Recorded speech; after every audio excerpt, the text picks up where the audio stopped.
இது வந்து பாத்தீங்கன்னா ZSH. இது வந்து எங்க வரும்னு பாத்தீங்கன்னா இப்ப காலியோட நியூ அப்டேட் இல்ல நீங்க எந்த மிஷின்ல வேணாலும் நீங்க இன்ஸ்டால் பண்ணிக்கலாம் ZSH டெர்மினல். ஏன் நீங்க டெர்மெக்ஸ கூட நீங்க இன்ஸ்டால் பண்ணிக்கலாம் ZSH வேணும்னா. ஓகேவா? இந்த பேஷ் நீங்க இன்னைக்கு பார்க்க எந்த ஒரு லினக்ஸ் ஆப்பரேட்டிங் சிஸ்டமா இருந்தாலும் கண்டிப்பா பேஷ் அதுல மேண்டிட்டரி மாதிரி லைக் கண்டிப்பா இருக்கும் அப்படின்ற மாதிரி சொல்லுவாங்க. ஓகேவா? ஸோ கண்டிப்பா இருக்கும். இதெல்லாம் பாத்தீங்கன்னா இந்த பேஷ் தான் டிஃபால்ட்டா அதான் நான் யூஸ் பண்றேன். ஓகேவா? ஸோ இந்த ஃபைல்ஸ் எல்லாமே பாத்தீங்கன்னா எதுல இருக்கு அப்படின்னு பாத்தீங்கன்னா நம்மளோட மிஷின்ல இருக்கு. நான் காட்டுறேன் பாருங்க.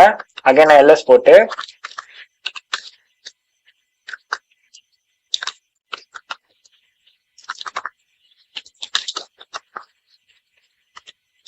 ZSH நான் டைப் பண்ணேன். ஓகேவா?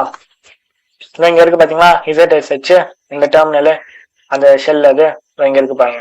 சோ இதை இங்க நான் இங்க டைப் பண்ணனால தான் அது அங்க ட்ரிகர் ஆகுது. அது ஏன் பின் ஃபோல்டருக்குள்ள வச்சிருக்காங்க அப்படின்னு பாத்தீங்கன்னா இப்போ நான் வந்து இந்த பின் ஃபோல்டருக்குள்ள இருக்க ஃபைல்ஸை எங்க இருந்தாலும் நான்